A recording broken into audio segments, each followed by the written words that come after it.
नमस्कार, मैं हूं प्रियंका। एनडीटीवी स्पेशल देख रहे हैं आप।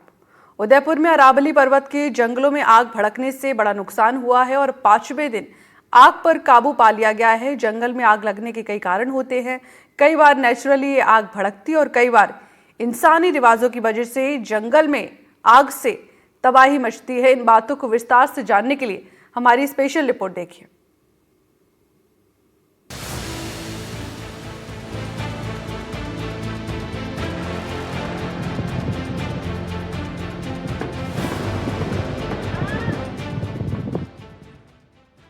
अरावली पर्वत श्रृंखला, जिसने खूबसूरत उदयपुर शहर को चारों तरफ से घेरा हुआ है।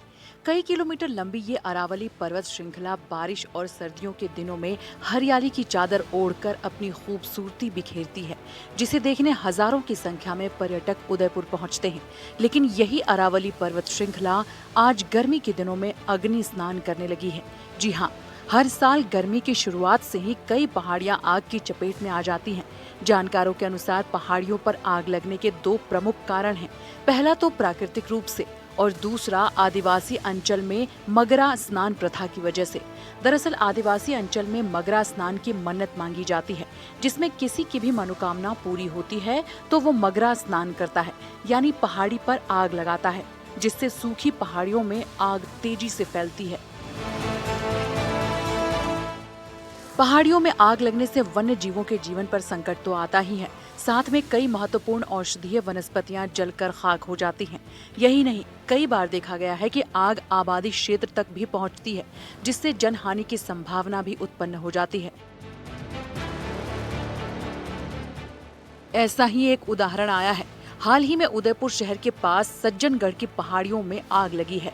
सज्जनगढ़ की पहाड़ियों में आग 5 दिनों बाद काबू में आई है, जिसके दरमियान आग आबादी क्षेत्र तक भी पहुंची, जिससे घरों को खाली कराया गया।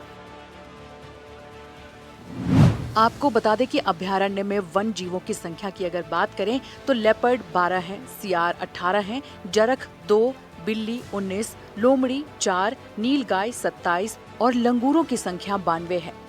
सज्जनगढ़ की पहाड़ी में 4 दिनों से अभयारण्य में आग लगी है। 7 से ज्यादा पॉइंट्स पर आग लगी है। हवा की वजह से कंट्रोल करने में दिक्कत आ रही थी। वन्य जीवों को सबसे ज्यादा खतरा है। इस तरह की आग 2022 में भी जंगलों में लगी थी। अप्रैल 2022 में पहाड़ियों पर लगी थी आग। आग पर काबू करने के लिए हेलीकॉप्टर की सहायता ली गई थी। एयरफोर्स के फलौदी स्टेशन से हेलीकॉप्टर मंगवाया गया था। करीब 4 राउंड में 14,000 लीटर पानी से काबू पाया गया था। सज्जनगढ़ में कैसे लगी आग? जंगल में ट्रांसफार्मर में शॉर्ट सर्किट की वजह से लगी आग। शॉर्ट सर्किट से आग फैलता गया। ट्राइबल पहाड़ी पर मन्नत मांगते हैं। मन्नत पूरी होने पर सूखी पत्तियों को जलाते हैं। पत्तियों को जलाने की जगह से आग का फैलाव होता है। अरावली पर्वत श्रृंखला जो खूबसूरत उदयपुर शहर को चारों तरफ से घेरे हुए है।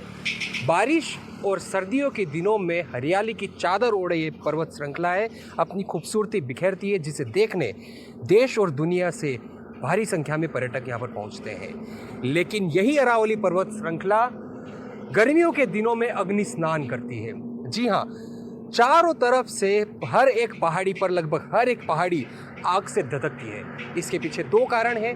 पहला, प्राकृतिक रूप से जंगल में आग लगने के कारण फैलती है ये आग हर एक पहाड़ी पर अलग अलग तरफ। और दूसरी है आदिवासी अंचल में मगरा स्नान की प्रथा। किसी भी आदिवासी अंचल के घर में, किसी भी व्यक्ति के घर में एक मन्नत मांगी जाती है। मन्नत पूरी होने पर मगरा स्नान यानी पहाड़ को जलाया जाता है। थोड़ी सी आग पूरी सूखे पहाड़ को चपेट में ले लेती है। यही प्रथा कई सालों से यहाँ उदयपुर या फिर सहित आदिवासी अंचल में चली आ रही है। हाल ही ऐसा नज़ारा देखा गया है सज्जनगढ़ सेंचुरी में लगी आग, जो मंगलवार को लगी थी और 5वें दिन जाकर कंट्रोल में आई, यानी कि आग काबू में आई। कहीं वन्य जीव इसमें जलकर मौत के घाट उतर गए, तो कहीं वनस्पति भी इसमें जल गई। लेकिन इस आग की जो कंट्रोल करने में प्रशासनिक रूप से देखा गया तो वन विभाग के पास में कई प्रकार के संसाधनों की कमी, और दूसरा जिस तरह से इस आग को काबू पाया गया उसमें फायर ब्रिगेड की तरफ से पूरा योगदान रहा। फायर ब्रिगेड की तरफ से ऊपर पहाड़ी से पाइप को नीचे डाला गया और जो पहाड़ी के दर्रे में अंतिम छोर तक आग लगी हुई थी उस आग को काबू पाया गया।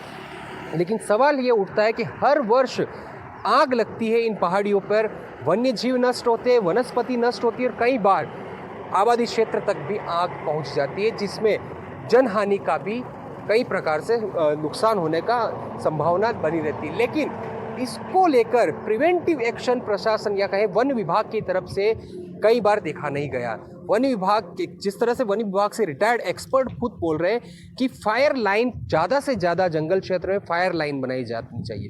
फायर लाइन मतलब जंगल के बीच में से एक रास्ता निकाला जाए जिसमें एक इधर आग लगी हो तो दूसरी तरफ आग ना पहुंचे।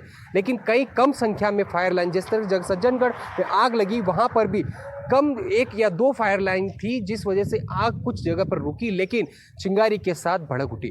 तो कई महीने में देखा जा रहा है कि वन विभाग के पास में संसाधन की कमी है और प्रिवेंटिव एक्शन नहीं करने के कारण आग जो है वो बेकाबू हो जाती है। कई मशक्कत करने के बाद भी वो कंट्रोल में नहीं आ रही है। मेरा यह मानना है कि क्योंकि सज्जनगढ़ एक अभ्यारण्य है, छोटा अभ्यारण्य है 5 स्क्वायर किलोमीटर का, और वो पूरी तरह से पक्की दीवार से फेंस्ड है, अतः वहाँ पे किसी तरह की चराई आदि की संभावना नहीं है।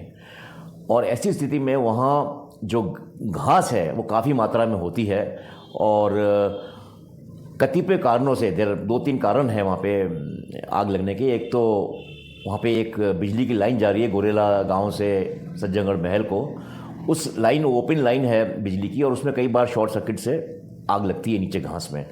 और दूसरा यह है कि चूँकि वो पर्यटन स्थल है, बहुत सारे लाखों में पर्यटन जाते हैं, तो कभी कभार भूल से पर्यटन सिगरेट बीड़ी जलती हुई फेंक देते हैं, वो भी कई बार कारण बनती हैं। तो ये 2 मुख्य कारण ही हैं सज्जनगढ़ अभ्यारण्य में आग लगने के।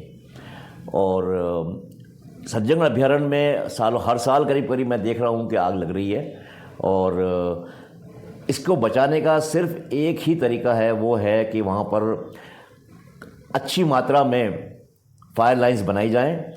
खाली बनाई ही नहीं जाए, उनको मेंटेन भी किया जाए, जिससे कि अगर आग लगती भी है कुछ क्षेत्र में तो वो कुछ क्षेत्र में लग के सीमित हो जाए और ऐसी अनकंट्रोल ना हो। वन विभाग के सीसीएफ पद से रिटायर हुए राहुल भटनागर बताते हैं कि नवंबर महीने यानी कि दिवाली के बाद से ही वन विभाग को प्रिवेंटिव एक्शन शुरू कर देने चाहिए। इनमें जंगल या पहाड़ी क्षेत्र में ज्यादा से ज्यादा फायर लाइन बनाई जानी चाहिए ताकि एक पॉकेट में लगी आग फैलते हुए दूसरे पॉकेट में ना पहुंचे। साथ ही सेना के पास एक स्प्रे मशीन होती है जिसे कंधों पर लटकाकर जंगल में लगी आग को काबू किया जाता है। ये वन विभाग के पास जरूर होना चाहिए। हमारे नगर निगम की अग्निशमन दस्ते की टीमों ने बड़े बखूबी से फायर पे कंट्रोल किया।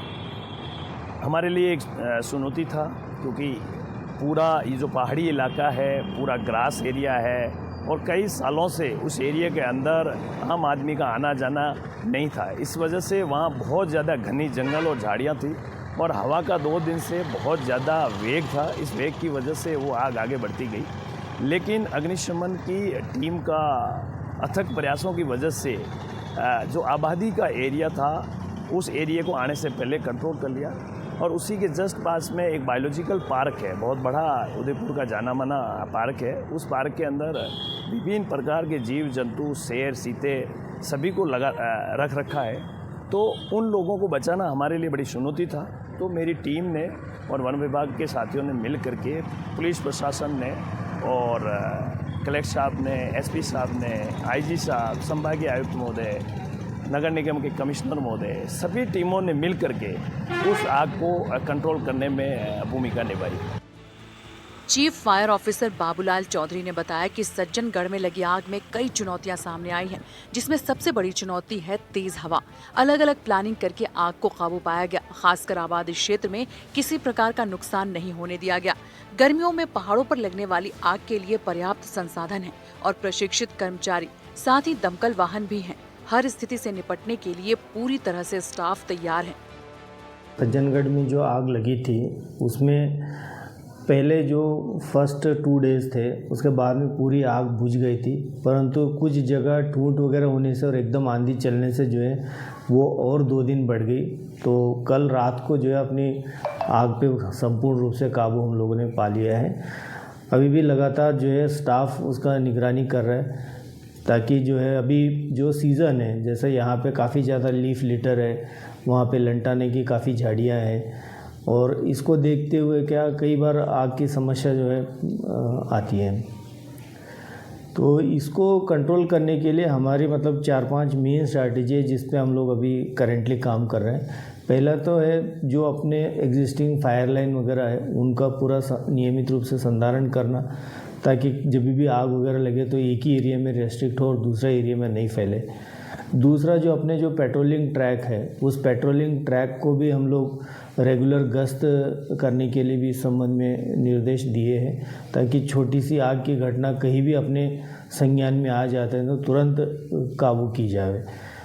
और तीसरा जो स्ट्रैटेजी है कि जो फायर फाइटिंग के संबंध में जो भी अपने इक्विपमेंट्स है, जैसे ब्लोअर्स है, रैकर्स है या बीटर, इस तरीके का जो भी फायर फाइटिंग के लिए आवश्यकताएं हैं, इन चीज़ों को भी हम लोग और अधिक मात्रा में जो है प्रोक्योर कर रहे हैं।